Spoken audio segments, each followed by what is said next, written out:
It's 7:15 on a Tuesday morning. You're standing in line at the coffee shop, phone already unlocked, thumb hovering over the same order you get every day. A large latte, $5 and change. You don't think about it.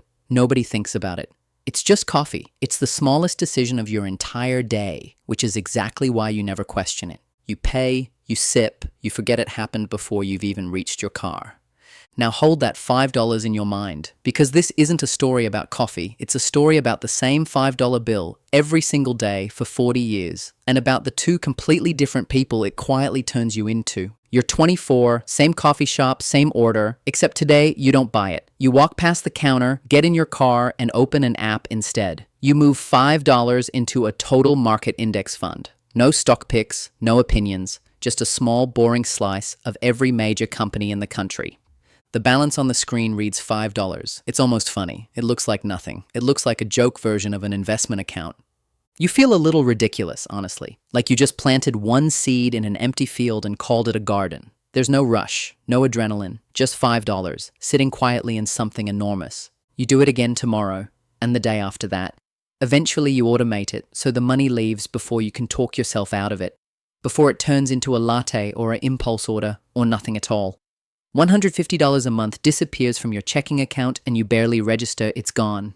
That was always the trick about the $5. It vanished either way, you just decided where. You're 25, 1 year in, the balance reads $1,940. You've put in $1,825 of your own money. The market quietly added $115 while you were doing literally anything else. You mention it to a friend at dinner. He asks how much you've made. You tell him. He laughs, not meanly, just honestly.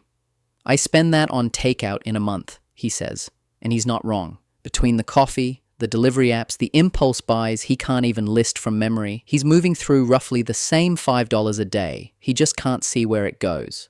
Because it doesn't go anywhere. It just goes.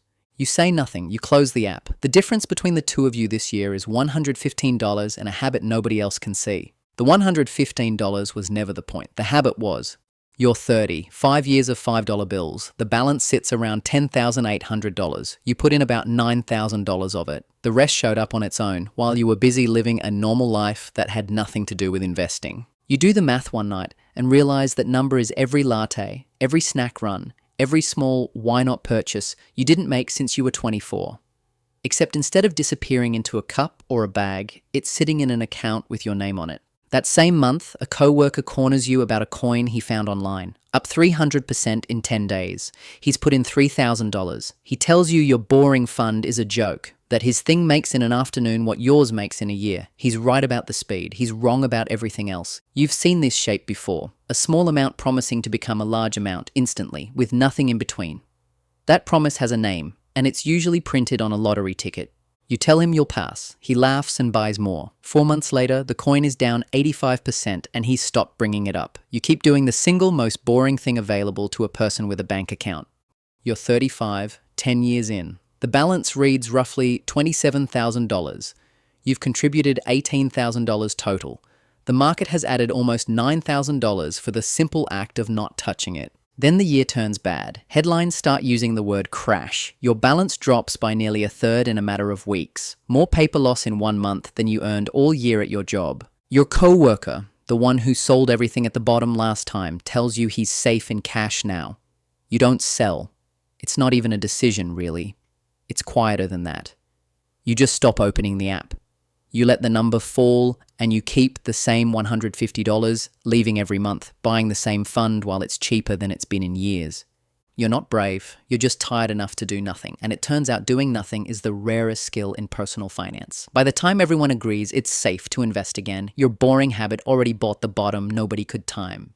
You're 40. 15 years. The market recovered the way it always eventually has. The balance sits around $51,000. You've put in about $27,000 total. For the first time, the account holds more money than you ever fed into it.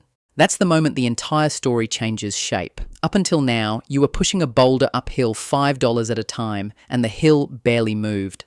Now the boulder is rolling on its own, and your only job is to not step in front of it. A close friend gets laid off that spring. No savings, no cushion, nothing between him and the next missed rent payment. You have a number you've never touched sitting quietly in the background, and for the first time you understand it was never just about retirement. It was a wall between you and the worst version of a bad year. You don't bring it up, you just cover dinner and change the subject. You're 45, 20 years. The balance sits at roughly $87,000. You've contributed about $36,000 across 2 decades, $5 at a time. The account has more than doubled it on its own. The money the market hands you in a good year is starting to rival what you contribute in one.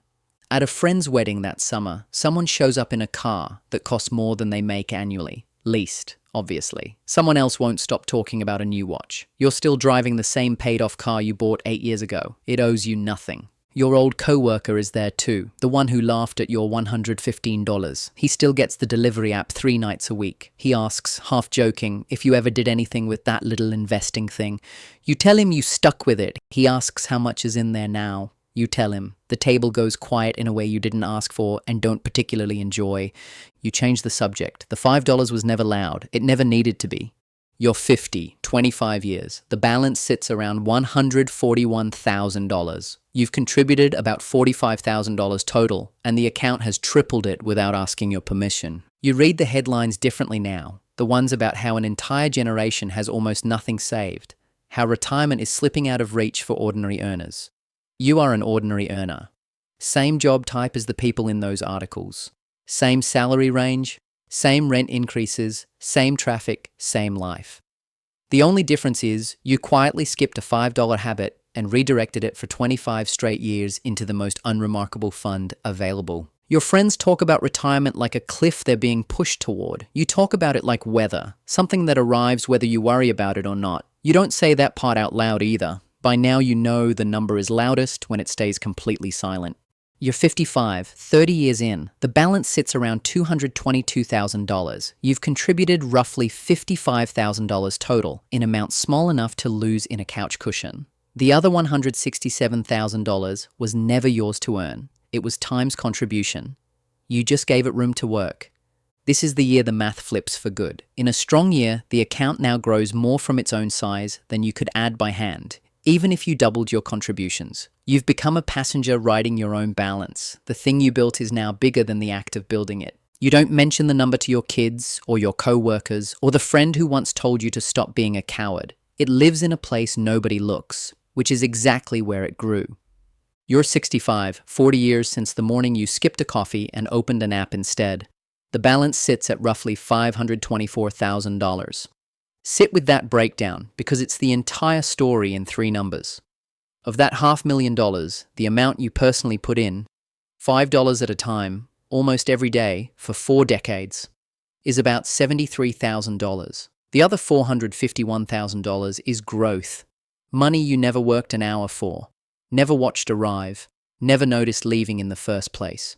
You didn't get lucky, you didn't pick a winner, you didn't time a single thing, you skipped a coffee, or its equivalent, roughly 14,000 times, and let the smallest possible amount sit in the most boring possible place for the longest possible stretch of time. That's the whole mechanism. There's no second secret, no faster version where someone hands you the extra $451,000 sooner. The slowness was the price. Almost nobody is willing to pay in a currency that takes 40 years to clear. Your old co-worker retires the same year you do. Same job, roughly the same salary the entire way through. Good guy, never missed a day. He spent his $5 a day on a few thousand small comforts he genuinely enjoyed in the moment and can't point to now. Over 40 years, his version of the $5 also added up to about $73,000, the exact same money. He drank it, ordered it, spent it, moved on from it. The two of you stood at the same counter holding the same $5 on the same mornings for 40 years. He has a lifetime of small pleasures and a pension. You have most of those same pleasures too. And also $500,000 sitting quietly behind your life like a second income that's been working the whole time without ever clocking out.